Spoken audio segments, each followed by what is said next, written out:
음식 대미방 설명을 시작합니다. 자, 이 텍스트는 시기를 먼저 기억을 꼭 해야 되겠는데요. 1670년입니다. 자, 이 시기면 임진왜란 이후가 되겠죠. 약 70년 뒤인데, 그래서 시기상을 볼 때 국어 역사에서 근대 국어 시기에 해당합니다. 자, 훈민정음으로부터는 1459년 텍스트니까 약 210년, 훈민정음으로부터 210년 뒤입니다.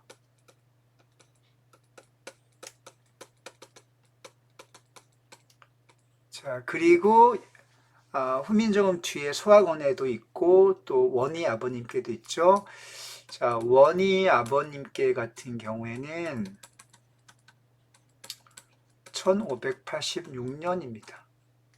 자, 그러니까 원희 아버님이 중세국어의 끝 아닙니까? 이 중세국어의 끝인 원희 아버님에 비해서 약 70년 후, 80년? 80년 정도 뒤가 되겠습니다. 따라서 또 원희 아버님께와 다른 또 국어상의 특징이 또 있단 말이죠. 자, 그런 시기적인 기준점을 우선 잘 기억해 두는 것이 필요하겠습니다. 음식 뒷미방은 그 안동장씨 장계양이라는 이 집안의 고택 그 종택의 종가 며느리였습니다. 이 장계양이라는 분이 자, 나이 이제 거의 70세가 넘어서 오랫동안의 그 종택의 며느리로서 음식을 오랫동안 해왔겠죠. 그 양반가에 전해드려오는 그 음식 만드는 방법 등을 자, 후대를 위해서 기록으로 남긴 것입니다. 직접 지은 것이 되겠고요. 그리고 그 음식 조리법 146가지를 담고 있습니다. 자, 그래서 우리 전통 조리의 역사에서 굉장히 중요한 책이라고 합니다. 자, 그래서 이제 원래 내용이 좀 긴데 146가지니까 내용이 엄청 많지 않겠습니까? 이제 그 중에서 이 천재 박교과서 국어 교과서 실려 있는 부분은 붕어찜을 만드는 한 가지 조리법에 대해서만 간단하게 텍스트에 실어 놓고 있습니다. 자, 오늘 텍스트는 바로 그 붕어찜을 만드는 방법, 즉 146가지의 조리법 가운데 한 가지인 붕어찜을 만드는 방법에 대해서 정리한 내용이 되겠습니다. 자, 우선 음식 디미방이라는 제목 좀 생소하죠? 자, 한자를 그대로 풀면 음식지, 이 지자가 알지자. 다 우리가 익히 알고 있는 알지자인데 우리는 지라고 이렇게 발음하지만 이 책에는 지금 음식 디미방, 디귿으로 이렇게 표기가 되고 있죠. 자, 따라서 아직 국외음화가 실현이 안 되고 있는 상황임을 알 수 있습니다. 자, 이 제목을 풀이하면 음식의 맛. 자, 이 미자가 만미자 아닙니까? 자, 만미자에 이 방자는 방법할 때의 방자니까 음식의 맛을 아는 방법이란 제목의 뜻이 되겠습니다. 자, 첫 번째 줄입니다. 자, 붕어찜을 만들 때 일단 붕어가 있어야 되겠죠. 자, 붕어를 그냥 통째로 찌는 게 아니고요. 자, 붕어의 등을 탑니다. 탄다고 하는 거는 칼로 그 붕어의 등에 이렇게 여러분 붕어가 있다고 쳐봅시다. 이렇게 붕어가 있으면요. 자, 여기 이렇게 지느러미가 이렇게 있지 않겠습니까? 자, 이 붕어의 가운데 이제 이렇게 있으면 이 등 부분에 이쪽은 내장 쪽이고 이 등 부분에 살집이 주로 많을 텐데 여기에 칼집을 이렇게 했는데 칼집을 보통 비스듬하게 칼집을 내죠. 이 등을 탄다고 하는 거는 이렇게 칼집을 내는 과정을 표현한 것입니다. 자, 등을 탄다, 등을 가르는데 가운데를 쪼개는 것이 아니라 비스듬하게 칼집을 넣고 이런 뜻이 되겠고요. 천초, 생강, 파. 자, 여기서 천초라고 하는 거는 지금 약재로도 쓰는데 이게 이제 고추 대신 쓰는 재료입니다. 이 책이 음식 DB방에 쓰여진 그 시대만 해도 고추와 고춧가루가 음식의 재료로 아직 일반화되기 전이라고 합니다. 따라서 음식의 비린 맛이라든가 그런 그 냄새를 제거하기 위해서 사용했던 것 중에 하나가 바로 이 천초인데요. 고추 대신 사용합니다. 약간 매운맛이 나는 그런 재료라고 생각하시면 되겠습니다. 생강도 비슷한 역할을 하겠죠. 생강도 생선의 특유에 있는 그 비린 맛을 잡아준 역할을 할 것입니다. 자, 자, 이런 것들을 집어넣고요. 거기다 뿌린다는 거죠. 여기다 이렇게 천초도 뿌리고 여기다가 등을 이렇게 칼집을 넣은 부분에 생강도 넣고 파 같은 것도 넣고, 자, 기름에 된장을 걸러서 넣습니다. 된장까지. 된장도 그 맛을 좀 돋궈주고 비린 맛을 잡아준 역할을 하겠습니다. 자, 아무튼 이런 식의 이제 재료가 나오네요. 자, 천초, 생강파, 기름, 된장. 자, 5가지를 집어 넣습니다. 자, 일단 문법적인 사항을 살펴볼게요. 자, 붕어랄 할 때 붕어랄. 자, 랄은 양성 모음의 목적격 조사가 쓰였네요. 자, 랄의 아가 양성 모음이고 붕어의 어가 음성 모음이기 때문에 체언과 조사의 사이에서 모음 조화가 파괴되고 있음을 알 수 있습니다. 자, 그리고 붕어 랄의 아레아가 여전히 쓰이고 있음을 알 수 있죠. 자, 이때만 해도 아레아가 지금 표기는 남아 있는데 이미 음가는 소실된 상황입니다. 왜? 발음하기가 너무 어렵기 때문입니다. 자, 등을 타고 등. 자, 역시 등은 체언 명사가 되겠고 을이 목적격 조사가 되겠는데, 자, 등의 의가 음성 모음이고 을의 의도 음성 모음이 되겠습니다. 따라서 자, 체언과 조사의 사이에 같은 음성 모음이 쓰이면서 모음 조화가 지켜지고 있네요. 이걸 끊어줬기에 무관한데 잘못 적었습니다. 끊어줬기에 무관합니다. 그냥 등을, 자, 이응을 넘어갈 게 아니니까, 자, 끊어줬기에 무관한 상황. 자, 모음 조화가 지켜지고 있다고만 우리가 확인하면 되겠습니다. 자, 그 다음 천초. 자, 이 천자가 이제 샘천자로 쓰이기도 하고, 이 한자가 좀 정확하지 않은데요. 이게 15세기라면 천초로 기록되었을 것입니다. 자, 국외음화가 지금 적용되고 있음을 알 수 있네요. 자, 그 다음 기람의. 자, 이 기람은 현대국어에서 기름으로 표기와 발음이 되고 있는데요. 여기는 기람으로 아직 아레아가 쓰이고 있습니다. 자, 그리고 아레아가 양성 모음 아닙니까? 그 다음에 의는 자, 음성 모음이죠. 그래서 체언 기람의 양성 모음과 조사 의의 음성 모음이 이렇게 쓰이게 되면서 모음 조화가 파괴되고 있음을 알 수 있네요.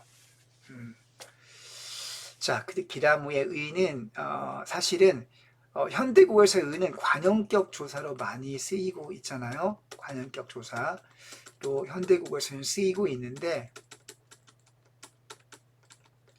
여기에서 맥락을 보면 기름에, 자, 기름애로 해석이 됩니다. 기름애로. 여기 오른쪽이 보겠습니다. 기름애로 해석이 되고 있기 때문에 이 부분이요. 기름애.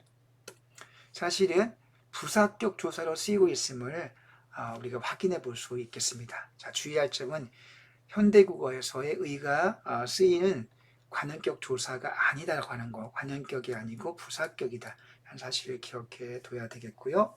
자, 그 다음 줄 보겠습니다. 자, 진가라 즙하야 가탁녀허. 자, 진가루는 밀가루를 가리킵니다. 밀가루. 자, 이 가라가 현대국어에서는 가루로 바뀌었죠. 자, 밀가루를 즙을 낸다는 뜻이 아니라 밀가루를 물에 탑니다. 물에 개는 거죠. 밀가루를 물에 개어. 자, 밀가루를 물에 개어서 아마 붕어찜 위에 이렇게 얇게 발랐던 것 같아요. 자, 즙하여 해석 주의합시다. 물에 개어 타서 가탁은 가득입니다. 녀허, 넣어서 둥탕은 중탕. 여러분, 중탕이라고 하는 거는 물에 끓인다. 물에 자글자글 끓인다. 물을 아주 많이 넣고 끓이는 게 아니라 물을 이렇게 냄비 같은 데 이렇게 있으면, 이렇게 냄비 있습니다. 여기 붕어찜을 이렇게 놓게 되면 물을 완전히 이렇게 물을 많이 넣는 게 아니라, 물을 이만큼 넣는 게 아니라, 자, 물을 조금만 이렇게 넣는 거죠. 그래서 물을 조금 넣고 끓이는 것을 중탕이라고 합니다. 자, 중탕하여 찌면 가장 유미 있을 유자의 만미자니까 맛이 있다 이렇게 해석이 되겠습니다. 자, 진가라 하면 현대국어의 가루가 되지 않습니까? 자, 가루 현대국어에서는 모음 조화가 파괴되어 있네. 한 단어 안에서 모음 조화가 파괴된 상태입니다. 왜냐하면 가의 아는 양성이고 루의 우는 음성이기 때문에 그렇죠. 그런데 여기 표기에 따르면 진가라라고 해서 아직 가의 아와 라의 아에서 모음 조화가 지켜지고 있음을 알 수 있습니다. 자, 그 다음 가탁 같은 경우도 여기 보면 가의 아도 양성 모음이고 가탁의 아도 양성 모음 아닙니까? 둘 다 양성, 한 단어 안에서 모음 조화가 지켜지고 있음을 확인해 볼 수 있겠습니다. 현대국어에 왔을 때에는 아리아가 사라졌기 때문에 가특 이렇게 모음 조화가 파괴되고 있음을 알 수 있네요. 자, 뉘허 형태소를 분석하면 히읗을 앞으로 당겨서 표기를 해야 되겠죠. 뉘었다. 자, 주의합시다. 뉘었다라고 어간을 갖고 올 수 있고요. 그 다음에 어미 어가 들어있겠네요. 자, 그런데 표기는 뉘허라고 되어 있으니까 어간 마지막 받침 히읗이 뒤로 넘어가서 표기되고 있음을 알 수 있습니다. 따라서 이어적기가 되고 있다. 이어적기.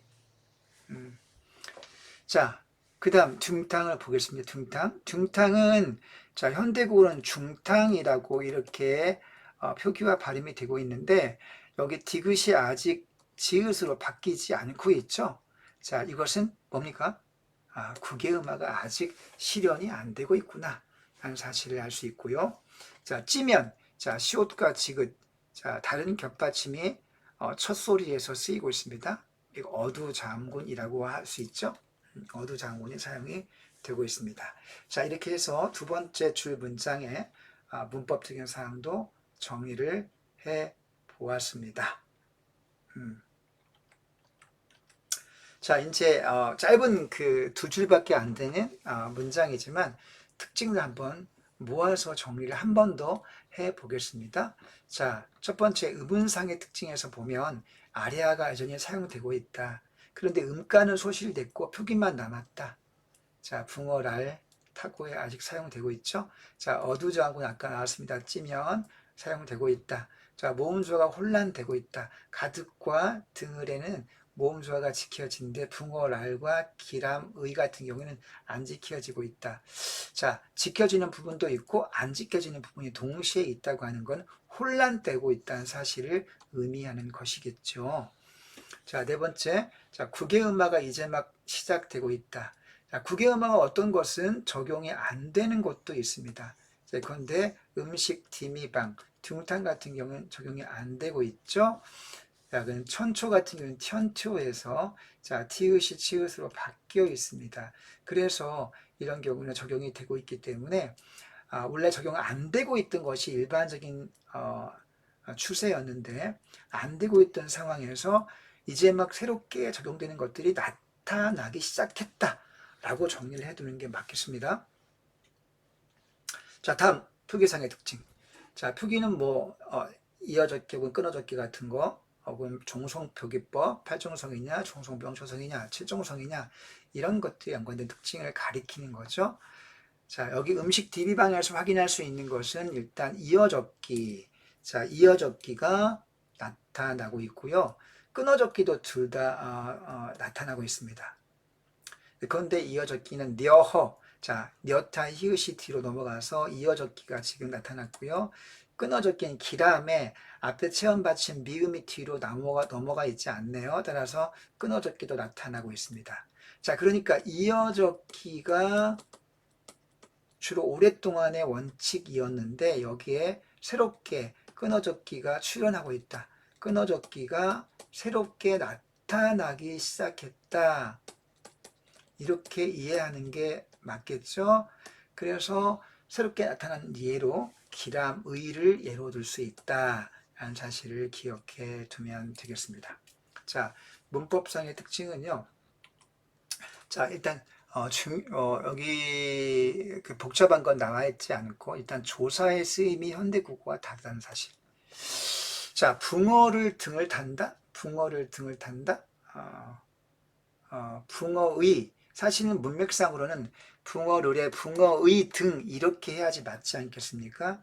자, 그래서 이 룰이 의미상, 형태상으로는 목적격 조사가 쓰이긴 했는데, 자, 룰은 형태상으로는 목적격 조사가 쓰인 것이 맞죠.